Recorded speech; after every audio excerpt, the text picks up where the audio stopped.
Volume ini berawal dari Yu yang bermimpi tentang masa lalunya. Yu saat kecil adalah orang yang sangat lemah.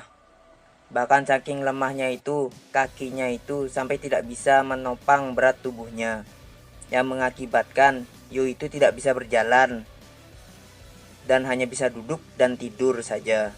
Setiap harinya Yu menghabisi waktunya di rumah sakit saja. Dan di suatu hari, ayahnya datang menjenguknya. Setiap ayahnya menjenguk Yu, ia selalu bercerita tentang betapa indahnya dunia luar itu kepada Yu. Dan sekarang ayahnya itu bercerita tentang betapa gagah dan indahnya Griffon itu. Yu yang mendengar cerita dari ayahnya itu bilang bahwa dia itu ingin bertemu dengan Griffon dan berteman dengannya. Lalu ayahnya Yu itu menatapnya dan berkata dengan lembut, "Baiklah, mungkin ini adalah takdir." Kemudian ayahnya Yu itu memasangkan sebuah kalung di lehernya dan berkata, "Kalau kau memakai kalung ini saat kau bertemu dengan Griffon, maka kalung ini akan berguna nanti." Yu kebingungan dengan perkataan ayahnya itu. Kemudian ayahnya itu melemparkan kucing peliharaannya Yu yang bernama Kaliko ke kasurnya. Kucing Kaliko itu marah ke ayahnya Yu karena tiba-tiba dilempar menggunakan bahasa manusia. Yu kaget mendengar kucingnya itu bisa berbicara dengan bahasa manusia. Kucing Kaliko juga kaget sekaligus senang karena akhirnya dia bisa berbicara dengan tuannya sekarang. Kemudian kucing Kaliko menjelaskan kepada Yu kenapa dia bisa berbicara dengannya. Kucing Kaliko bilang kalau itu disebabkan karena kalung yang Yu pakai. Kalung itu memiliki fungsi yang mana jika kalung itu digunakan, maka seseorang yang mengenakan itu akan bisa berbicara dengan hewan. Setelah mendengarkan penjelasan dari kucing Kaliko, ayah Yu tiba-tiba menggendong Yu dan menaruhnya di lantai dalam keadaan berdiri. Yu yang dulunya tidak bisa berdiri, tiba-tiba sekarang dia bisa berdiri, walaupun hanya sebentar. Yu kaget dan senang saat tahu kalau dia itu bisa berdiri sekarang, walaupun hanya sebentar. Lalu ayahnya Yu berkata, "Kalau kau punya kalung ini dan berteman dengan banyak hewan, maka tubuhmu akan semakin kuat. Dan jika kau sudah kuat, kau bisa keluar dari rumah sakit ini dan bersekolah." Yu bertanya apakah dia bisa berteman dengan Griffon pada ayahnya. Ayahnya menjawab, "Mungkin, tapi jika kau ketemu Griffon, jangan langsung kau dekati, karena Griffon adalah makhluk yang angkuh. Jadi jika kau ketemu, kau harus menyiapkan mentalmu dulu dan mempertaruhkan segalanya untuk berteman dengannya. Karena ayahmu ini pernah hampir mati saat ketemu dengan Griffon, tapi untung saja waktu itu ada teman ayah yang menolong ayah. Maka dari itu, jagalah temanmu, karena temanmu itu adalah harta terbaikmu nanti." Matahari mulai terbenam.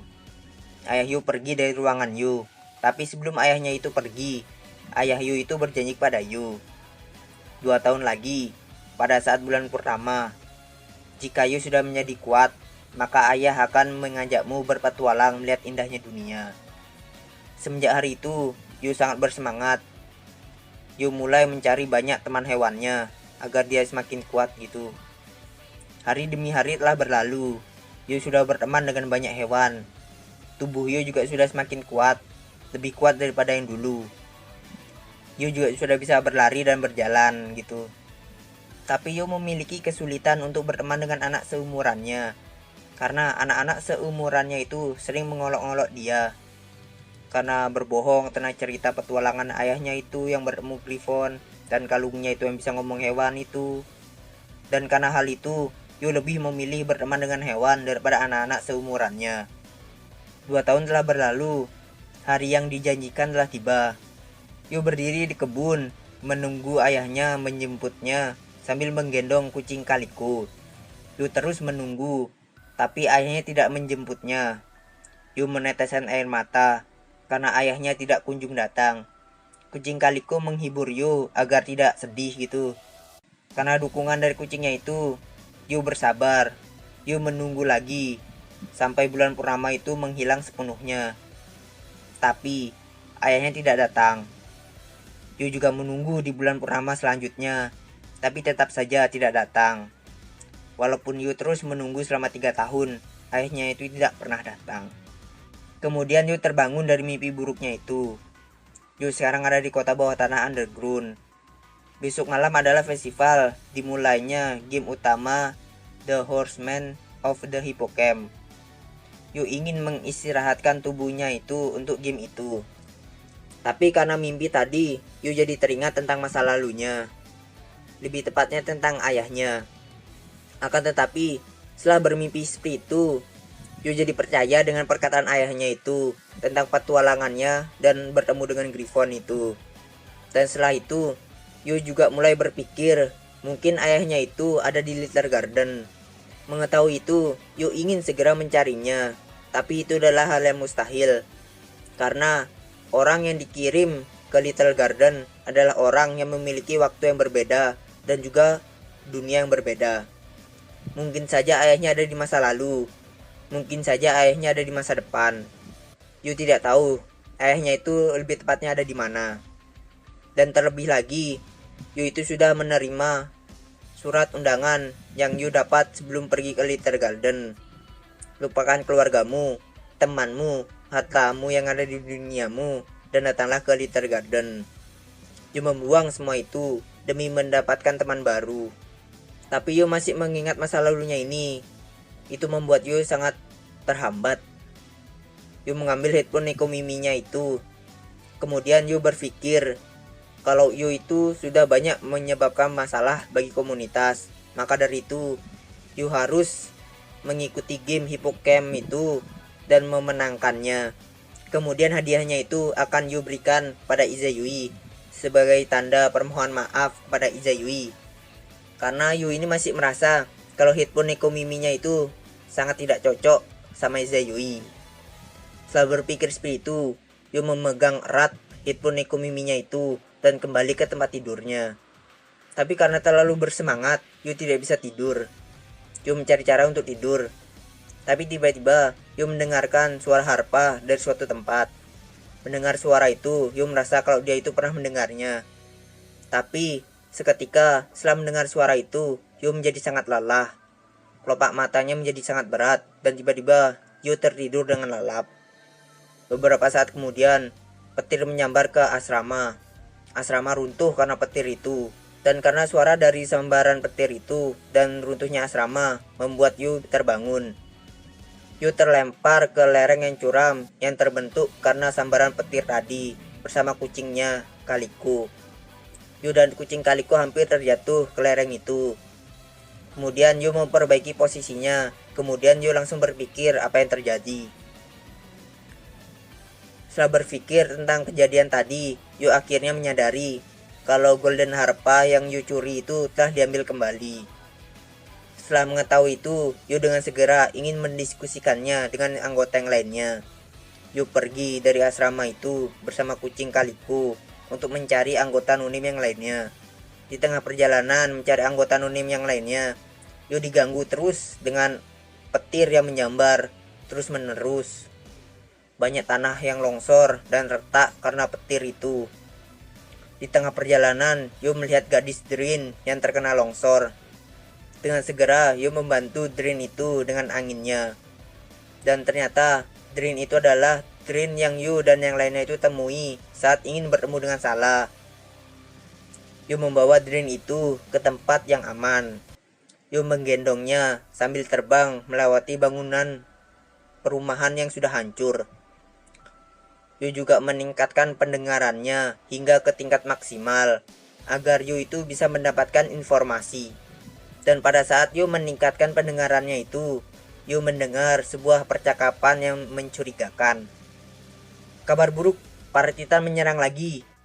Tidak lama kemudian, setelah Yu mendengar itu, suara bel berbunyi yang menandakan Titan menyerang. Yu sangat kaget dengan hal itu. Sedangkan Drin yang digendong Yu, setelah mendengar bunyi bel, ia langsung gemetar ketakutan. Wajahnya berubah menjadi pucat. Tapi masalah itu tidak berhenti di situ. Beberapa saat setelah bel berbunyi, datanglah Gyasrol berwarna hitam dari langit dan jatuh tepat di hadapan Yu. Yu yang melihat itu seketika wajahnya memucat. Yu berhenti dan turun dari terbangnya itu ke bawah. Kemudian Yu menurunkan Drin itu. dan mengambil gas roll berwarna hitam itu dan membacanya. Nama gift game, Sun Synchronous Orbit in Vampire King. Daftar peserta, semua makhluk hidup yang memiliki Crackle of Animal. Karena menghilangnya Crackle of Animal, game akan ditunda untuk waktu yang tak terbatas. Kondisi kekalahan tidak ada. Peserta yang mati tidak akan terhitung karena tidak mampu menyelesaikan game. Larangan tidak ada. Hukuman, batasan waktu akan dijatuhkan pada semua peserta yang ditargetkan dan yang bertempur melawan pimpinan game. Batasan waktu akan berputar terus-menerus yang tersedia setiap 10 hari. Pilihan hukumannya akan dipilih secara acak. Yang pertama, disula, yang kedua, disalib, dan yang terakhir, dikurbankan. Satu-satunya cara untuk bebas dari hukumannya adalah menyelesaikan game. Kematian peserta tidak akan termasuk dalam syarat untuk bebas dari hukuman, dan mereka akan terus menderita tanpa batas. Kondisi kemenangan host tidak ada. Kondisi kemenangan peserta, bunuh pimpinan game, yaitu Raja Iblis Dracula, atau bunuh pimpinan game yang bernama Leticia Dracula. Kumpulkan kepingan-kepingan konstelasi yang rusak dan bawa Crackle of Animal untuk dipersembahkan pada tahta. Ikuti prosedur yang ada dan gunakan Crackle of Animal yang telah dikumpulkan pada tahta sebagai panduan. Seranglah jantung dari revolusionis yang terikat pada rantai. Sumpah, dengan ini aku menghormati kondisi di atas demi kebanggaan bendera kami dan host master untuk menjunjung tinggi gift game ini. Yu sangat terkejut dan shock setelah membaca gas roll hitam itu. Selama 2 bulan ini Yu hidup di Little Garden. Ini pertama kalinya Yu melihat gas roll yang memiliki syarat yang sangat kejam seperti ini. Yu juga sangat bingung karena di gas roll itu tertulis kalau game masternya itu adalah Leticia. Yu bertanya-tanya apa yang terjadi. Pada saat itu juga si Drin itu berteriak ke Yu untuk menghindar. Setelah mendengar itu, Yu melompat mundur dan ternyata terdapat 2 batu raksasa yang jatuh dari langit yang hampir mengenai Yu. Tapi berkat teriakan dari Drin itu, Yu selamat. Yu dan Drin langsung melihat batu itu karena batu itu sedikit terlihat aneh. Sesaat setelah mereka melihat batu itu, muncullah tentakel dari batu itu, dan tentakel itu berhasil menangkap Drin. Yu sangat kesal saat mengetahui itu. Kemudian setelah itu, batu yang bertentakel itu mengeluarkan sebuah 4 kaki yang sangat besar. Dan batu yang lainnya itu memancarkan hawa panas dari batu itu dan tiba-tiba berubah menjadi salamander. Kedua batu itu berubah menjadi monster bertentakel dan salamander yang bisa menyemburkan api. Walaupun mereka tidak sebesar para Titan, tapi keberadaan mereka itu lebih mengancam daripada Titan. Setelah melihat monster itu, Yu merasa kalau dia tidak bisa melawannya sendiri. Yu melihat sekelilingnya apa ada yang bisa membantunya melawan monster itu. Tapi sayangnya di sekeliling Yu hanya ada warga biasa yang sedang berlarian mencari perlindungan. Dengan sebuah tekad yang penuh, Yu menurunkan kucing Kaliko dan bilang, "Aku akan menghadapi mereka berdua, jadi temukanlah Asuka." Kucing Kaliko membalas perkataan Yu dengan sangat khawatir, tapi menghadapi mereka berdua, Yu membalas, "Tenang aja, aku tidak akan melakukan sesuatu yang gila. Aku akan menyelamatkannya. Setelah itu, aku baru akan menemuimu. Jadi, pergilah." Setelah mengatakan itu, Yu mengeluarkan kekuatan anginnya dan membuat sebuah puting beliung.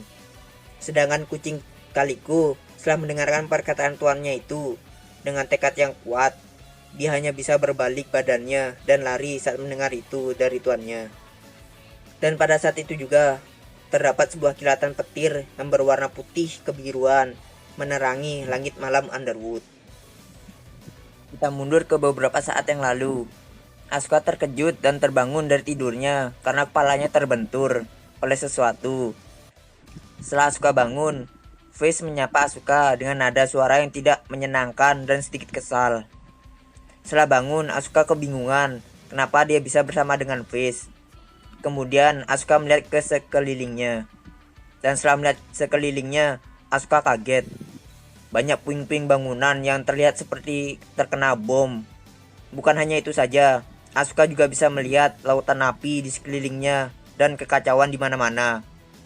Asuka langsung berdiri dari tidurnya dan bertanya kepada Face, apa yang terjadi? Apa Titan telah menyerang? Face membalas pertanyaan Asuka dengan nada yang dingin. Siapa yang tahu? Bagaimana kalau kau melihat sekitar? Asuka marah dengan perkataan Face itu. Asuka menanggapi perkataan Face tadi dengan ekspresi wajah yang menghina. Hei kau, ini bukan waktunya untuk bermain. Pada saat Asuka bilang seperti itu, Asuka merasakan hembusan angin yang melewati pipinya. Kemudian Asuka mendengar suara monster yang ambruk di belakangnya. Asuka menoleh ke belakang dengan kebingungan untuk melihatnya. Dan Asuka melihat seekor monster yang lehernya itu udah tertebas dengan sekali serang. Kemudian Asuka mendengar suara pedang yang disarungkan di belakangnya. Setelah melihat itu, Asuka akhirnya menyadari kalau itu adalah ulah dari Face. Setelah mengetahui itu, Asuka gemetar dari kepala turun menuju ke punggungnya. Asuka tidak menyangka, walaupun dia sudah di depannya Face, Asuka masih tetap tidak bisa menyadari apa yang Face lakukan. Face yang setelah menebas monster itu langsung membalas perkataan Asuka tadi dengan ekspresi wajah yang menghina kepada Asuka sambil tersenyum dan menertawakan Asuka. Bukan hanya aku yang harusnya tahu tempat, tapi kau juga. Sudah ditolong, bukannya terima kasih, malah bilang kayak gitu. Apa kau dibesarkan dengan cara yang menyedihkan? Wajah Asuka memerah karena rasa amarahnya yang hampir meledak di dalam hatinya. Tapi dengan menggerakkan tubuhnya dan harga dirinya, entah bagaimana Asuka bisa menahannya. Kemudian Asuka berpikir kalau Asuka membalas perkataan Face tadi, dia pasti akan malu lagi. Tapi Asuka juga tidak bisa bilang terima kasih kepada Face begitu saja. Lalu kemudian, di saat Asuka berpikir itu, Asuka mendengar suara. Asuka-san, jadi kau baik-baik saja. Dan suara itu ternyata adalah suara Jin. Jin datang bersama dengan Pes dari atas tebing. Jin dan Pes turun melewati akar-akar pohon menuju ke Asuka. Setelah itu Asuka bertanya ke Jin, Yu dan Leticia mana? Mereka tidak bersamamu. Jin menjawab, ya, tapi... Mendengar jawaban Jin yang tidak jelas itu, Asuka menatap Pes dengan tatapan kebingungan gitu. Tapi Pes tidak merespon tatapan Asuka. Pes malah melihat ke atas langit. Kemudian Pes bilang ke Jin, Jin, lebih baik kita pergi secepatnya. Jin kebingungan dengan perkataan Pes. Kemudian Pes melanjutkan perkataannya. Kontraknya itu berefek, jadi jika kau tewas, akan jadi masalah bagiku. Dan memang aku mau melindungimu, tapi jika melindungimu dari itu, maka walaupun itu aku, akan sangat sulit bagiku untuk melindungimu. Pes bilang seperti itu sambil menatap fokus ke langit. Air keringat dinginnya juga keluar dari wajahnya. Semua kebingungan melihat Pes yang seperti itu. Kemudian Jin, Asuka, dan Face melihat ke atas langit. Dan kemudian mereka mendengar suara raungan yang sangat keras. Dan mereka juga melihat sebuah mitologi. Melihat dan mendengar itu, mereka semua hanya bisa diam bengong menatap langit. Kemudian Asuka bertanya kepada Jin sambil gemetar. Jin, barusan tadi itu... Jin dengan nada yang terkejut dan rasa takut merespon perkataan Asuka. Naga murni, tidak mungkin. Kenapa kelas terkuat turun ke sini? Hawa dingin muncul menuruni punggungnya. Asuka menahan gemetar dari tubuhnya. Kemudian Asuka bilang ke Jin, Jin, ayo kita pergi, mencari yang lainnya. Aku khawatir dengan mereka. Jin menganggukkan kepalanya untuk merespon perkataan Asuka. Jin dan Asuka mulai berlari. Tapi tiba-tiba Pes menarik lengan baju mereka. Pes bilang, Jin tetap bersamaku.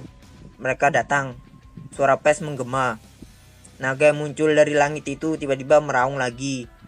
Setelah itu sisik-sisiknya itu tiba-tiba jatuh ke seluruh Underwood seperti peluru yang jatuh gitu.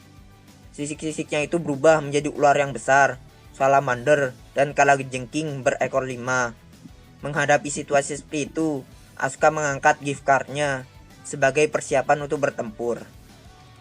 Di lain sisi, di markas utama aliansi Dracogryph, di sana keadaannya itu sangat kacau balau. Sementara kekacauan itu masih berlanjut, di ruang administrasi, Salah duduk tepat di bawah bendera aliansi Dracogryph, sambil melipat tangannya dan menunggu sebuah informasi. Salah mencengkram tangannya yang berkeringat. Dan pada saat itu, seseorang pembawa pesan masuk ke ruangan Salah. Dengan segera Salah bertanya tentang kabar apa yang dia bawa. Si pembawa pesan itu bilang kalau di bagian utara, tempat kekuasaannya Floor Master aliansi Salamandra Demon Priest telah diserang oleh Demon Lord. Ini saya kasih tahu ya, si Sandra itu dia tuh adalah Floor Master. Jadi kastanya itu sama kayak Shiroyasha, tapi kekuatannya aku nggak tahu kekuatannya mana yang kuat gitu, antar Shiroyasha atau Sandra. Tapi menurutku sih si Shiroyasha. Oke, lanjutlah. Mendengar itu, Salah mencengkram kuat tangannya. Kemudian Salah berterima kasih kepada pembawa pesan itu. Tapi tiba-tiba Salah dikagetkan lagi dengan kemunculan pembawa pesan yang lainnya. Pembawa pesan itu bilang kalau di bagian timur, tempat floor masternya Shiroyasha atau tempat kuasanya Shiroyasha itu juga diserang oleh Demon Lord. Seketika setelah mendengar itu, sang pembawa pesan sebelumnya itu wajahnya itu memucat. Salah sangat terkejut mendengar itu. Walaupun itu tidak terlihat di ekspresi wajahnya, tapi di dalam hatinya itu sangat gak karuan. Salah berpikir, wilayah selatan atau tempatnya Underwood ini, wilayah timur dan wilayah utara telah diserang oleh Demon Lord. Ini seperti bukan kebetulan. Ini seperti Demon Lord itu sedang dikendalikan oleh seseorang. Dan jika itu benar, maka itu akan menjadi sangat mengejutkan. Karena seorang Demon Lord yang dapat mengendalikan Demon Lord itu adalah sesuatu yang tidak biasa. Karena harga diri mereka yang sangat tinggi. Dan karena harga diri mereka itu dan kesombongannya mereka itu, mereka akan mengamuk di suatu tempat dan menghancurkan tempat itu. Karena hal itu mereka disebut bencana alam. Setelah memikirkan itu, Salah merasa kalau dia itu harus bertanggung jawab sebagai tuan rumah di sisi selatan dan mengungsikan semua orang ke luar Underwood. Salah berdiri dari duduknya dan bilang ke pembawa pesan itu, "Terima kasih atas informasinya. Aku ingin kalian rahasiakan ini kepada yang lainnya." Kemudian pergi ke ketua Four-Footed dan bilang siapkan kereta berkuda sebanyak mungkin untuk mengungsikan yang lainnya. Dan sementara itu, yang lainnya akan menarik perhatian para Titan. Kedua pembawa pesan itu langsung pergi setelah mendengar itu. Sedangkan Salah dengan raut wajah yang tegang itu, dia mulai mempersiapkan dirinya untuk bertempur. Tapi pada saat itu juga, Kurosagi datang melalui jendela. Setelah melihat Kurosagi, Salah dengan tergesa-gesa menyuruh Kurosagi untuk mengumpulkan semua anggota Nonim untuk bersiap-siap untuk pulang. Tapi Kurosagi menolak permintaan Salah. Kurosagi bilang, "Tenang aja, gift game-nya akan segera ditunda, setidaknya untuk seminggu." Mendengar itu, Salah menarik nafasnya dalam-dalam dan bilang, "Aku mengerti, dengan adanya wasit, kita bisa menunda sebuah game untuk sementara waktu." Ini scan-nya hampir sama dengan episode terakhirnya itu loh, yang Kurosagi itu tiba-tiba menghentikan gift game-nya dari PES itu. Ini dah sama dia. Oke, lanjut. Kurosagi menjawab perkataan Salah. "Yes, jadi aku ingin memintamu untuk menghabisi monster sisik yang ada di Underwood." Mendengar semua itu, Salah mendapatkan sebuah petunjuk untuk menyerang balik para Titan. Tapi Salah masih gelisah. Kemudian Salah memberitahukan kegelisahannya itu kepada Kurosagi. "Permintaanmu itu tidak masalah, tapi bagaimana dengan para Titan? Mereka sudah hampir ke sini." Kurosagi menjawab tentang itu. Tiba-tiba perkataan Kurosagi itu terpotong oleh seseorang baseman yang menerobos masuk ke ruangan Salah. Baseman itu bilang, "Administrator, keadaan darurat."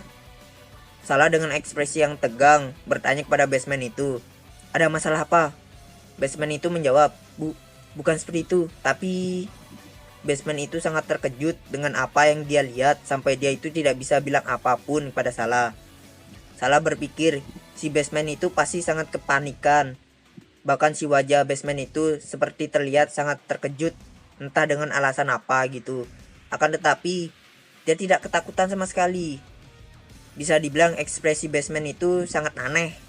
Jika diartikan dengan kata-kata, dia itu seperti melihat sesuatu yang sangat menakjubkan, luar biasa, dan tidak bisa dipercaya. Seperti itulah gambar dari wajah dari basement itu. Salah terus bertanya-tanya pada basement itu. Dan pada saat itu juga, tiba-tiba datanglah Titan yang melayang dan menabrak jendela di ruangan Salah. Kaca jendela yang di ruangan Salah itu pecah. Pohon air raksasa yang menjadi markas Dracogryph berguncang dan bergetar dengan hebat. Bukan hanya melayang jauh, bahkan armor Titan itu hancur seperti diserang dengan kekuatan yang sangat kuat. Salah kebingungan dengan apa yang terjadi. Bahkan kebingungannya itu sangat terlihat di wajahnya.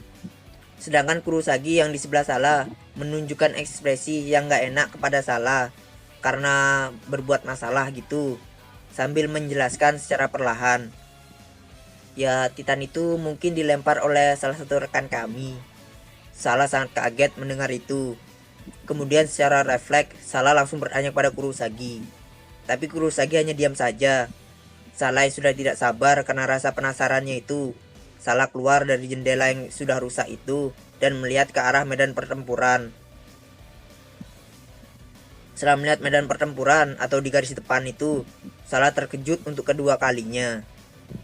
Karena yang seharusnya garis depan itu sudah terdorong mundur karena serangan Titan beberapa menit yang lalu, tapi tiba-tiba berhasil maju kembali dan bahkan berhasil menekan para Titan. Dan yang memimpin semua itu adalah seorang pemuda. Salah sangat terkejut dan terheran dengan apa yang dia lihat itu. Salah bertanya-tanya bagaimana pemuda itu bisa melempar Titan yang besar itu sejauh ini. Selama Salah hidup, selama 200 tahun, dia tahu batasan dari seorang manusia. Sekalipun dia punya kekuatan dewa ataupun kekuatan suci, itu tetaplah mustahil melakukan hal seperti itu. Salah sangat kebingungan. Kemudian si basement tadi itu bilang ke Salah kalau dia itu mendukung perkataan Kurosagi tadi. Dia juga bilang kalau penyerangan terhadap Titan itu dilakukan oleh pemuda itu sendiri. Atau lebih tepatnya itu, pemuda itu mencoba sendiri menghancurkan para Titan secara paksa. Salah yang mendengar itu kaget, sekaget-kagetnya. Bahkan mulutnya itu sampai terbuka saking kagetnya itu. Salah juga sempat terdiam sebentar karena rasa kagetnya itu. Dan kemudian Salah akhirnya sadar karena tiba-tiba Titan yang kedua itu melesat ke tempat pohon air raksasa. Di medan pertempuran, Grey yang ada di medan pertempuran, dia membeku melihat pemuda itu. Bukan hanya Grey saja, tapi semua yang ada di medan pertempuran, yaitu anggota aliansi Dracogryph dan Eudemon, yang awalnya mereka itu sudah bertekad untuk mati demi melindungi tanah air mereka. Tapi setelah melihat pemuda itu, mereka semua berhenti bergerak. Mereka hanya bisa diam melihat si pemuda itu bertarung lawan Titan dan gerombolan monster tanpa melakukan apapun. Sedangkan si pemuda itu, ia melawan semua musuhnya itu sambil menghina mereka. Aku pernah dengar cerita tentang Titan dari catatan suku Celtic. Jadi kukira kalian itu dewa perang. Tapi sepertinya aku salah. Ternyata kalian tuh hanya para manusia yang badannya besar dan memiliki struktur badan yang seperti Eudemon saja. Gak lebih dan gak kurang. Yang berakhir terjatuh ke dalam keadaan sulit setelah melawan bocah sepriku. Pasti leluhur kalian malu melihat ini. Pemuda itu menempuk-nempuk bahunya dengan rasa kecewa sambil melirik para pasukan Titan itu. Di bawah kakinya terdapat ratusan Titan dan monster sisik yang sudah terkapar. Bukan hanya para Titan yang gemetar melihat pemuda itu, tapi para sekutunya yaitu anggota Dracogryph dan juga Eudemon juga ikut gemetar melihat kekuatan pemuda itu yang tidak masuk akal. Grey yang sudah mengenal pemuda itu bahkan terdiam dan terheran-heran melihat kekuatan pemuda itu. Para Titan, monster sisik, dan keputusasaan anggota Dracogryph dihancurkan oleh pemuda itu, yaitu Sakamaki Izayui.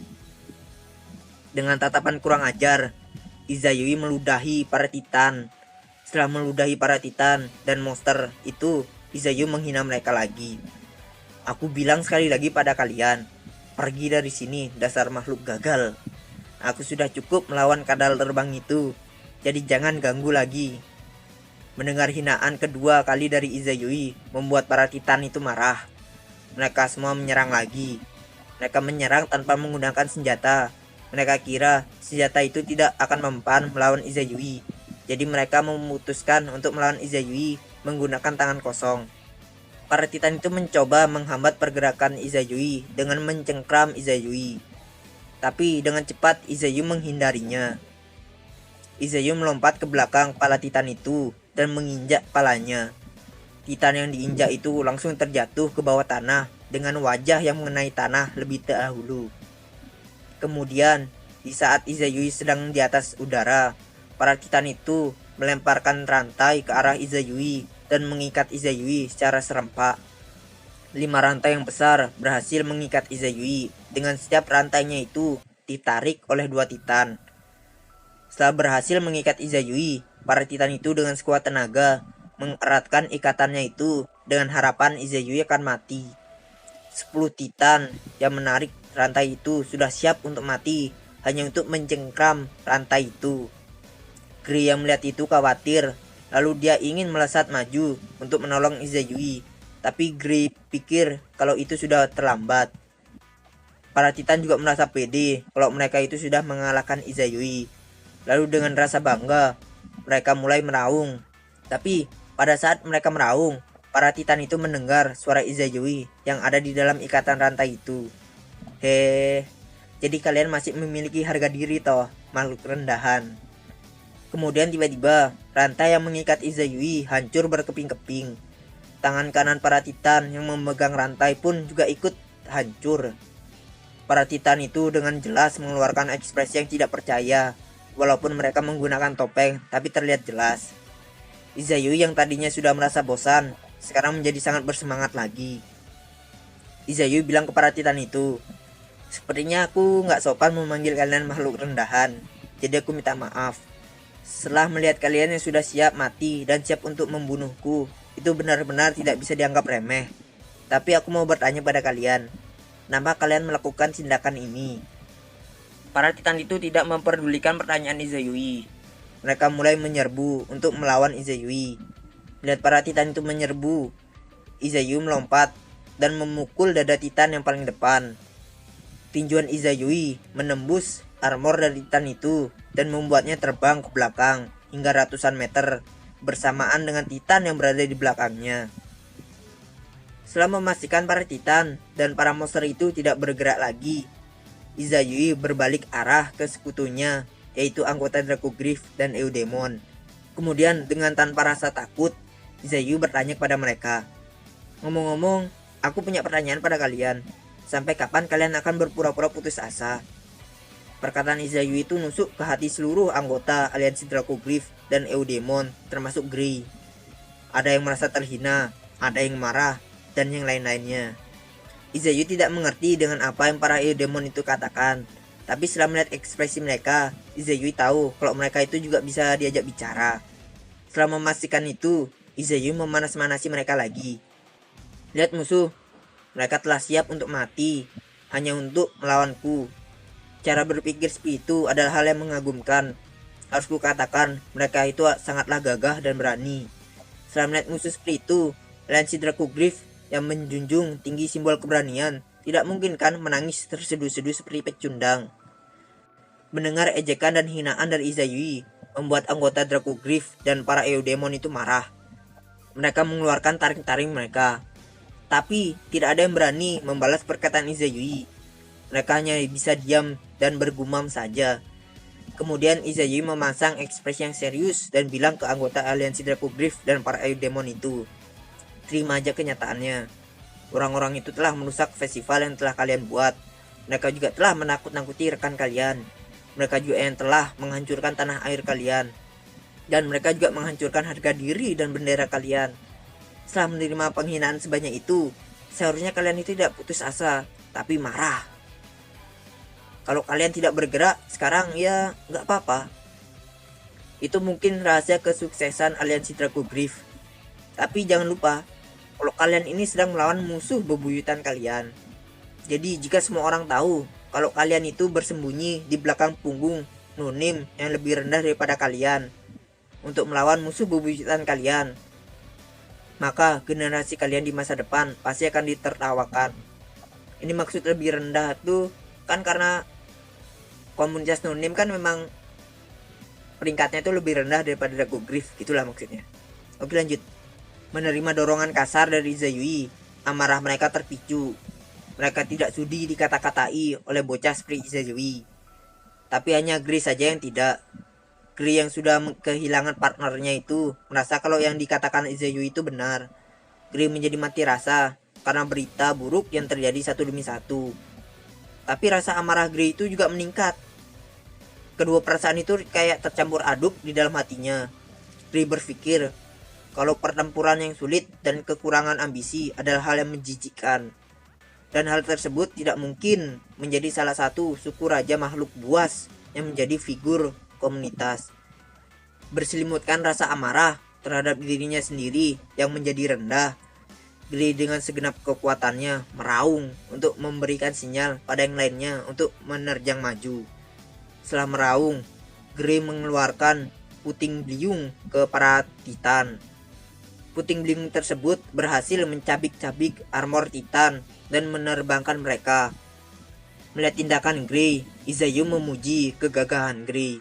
Setelah mengeluarkan puting beliung, Gray dengan cepat maju ke depan dan melewati Izayui. Semua para Eudemon dan anggota aliansi Dracogryph yang melihat tindakan Gray mulai bersemangat. Mereka mulai maju mengikuti Gray untuk melawan para Titan dan monster sisik. Di tengah-tengah pertempuran, Izayui dengan santainya melihat ke atas langit. Izayui melihat naga murni yang ada di atas langit. Izayui berpikir kalau dia itu dari awal sudah tahu apa yang harus dia lakukan untuk menjatuhkan naga itu. Dan caranya adalah dengan sebuah gift yang ada di dalam tubuhnya itu. Sekarang kita balik ke markas utama aliansi Dracogryph. Mulut Salah masih terbuka sambil melihat situasi di medan pertempuran. Salah masih kaget dengan apa yang dia lihat. Kemudian dengan rasa kebingungannya itu, Salah bertanya kepada Kurosagi sambil menunjuk ke arah Izayui. Kurosagi Dono, apa itu? Kurosagi menjawab pertanyaan Salah sambil tersenyum dan menggaruk kepalanya. Aku akan memberitahumu nanti, jadi tolong ambil komandomu dulu dan bersihkan sisa-sisa monster sisik yang ada di kota underground. Salah menerima permintaan Kurosagi. Lalu Kurosagi mengeluarkan gift cardnya. Dan dari gift cardnya itu, Kurosagi mengeluarkan sebuah Vajra. Dan rambut Kurosagi juga berubah menjadi merah muda. Kemudian Kurosagi mulai mengumumkan ke seluruh Underwood.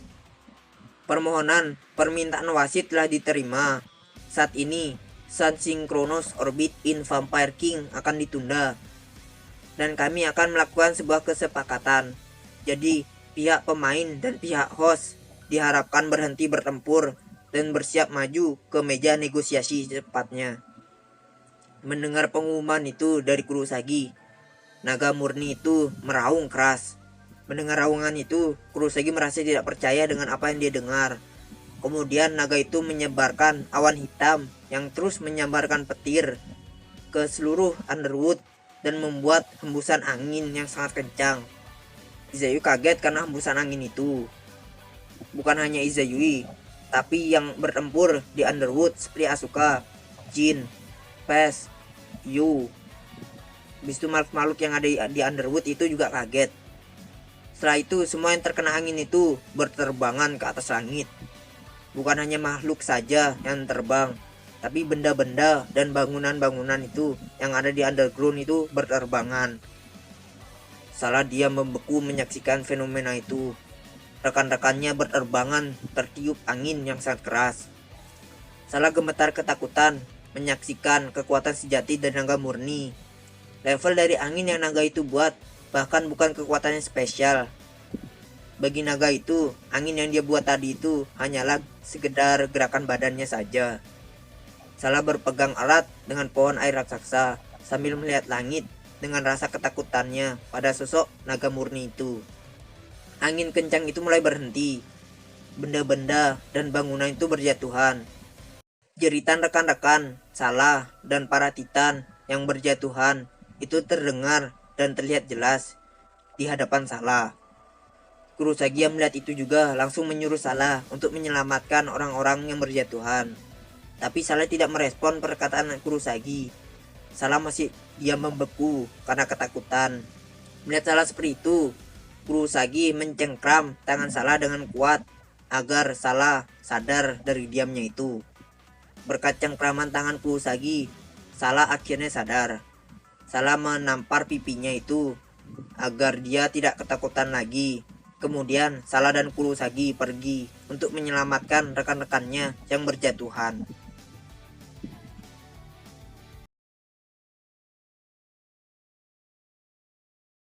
And Bye bye.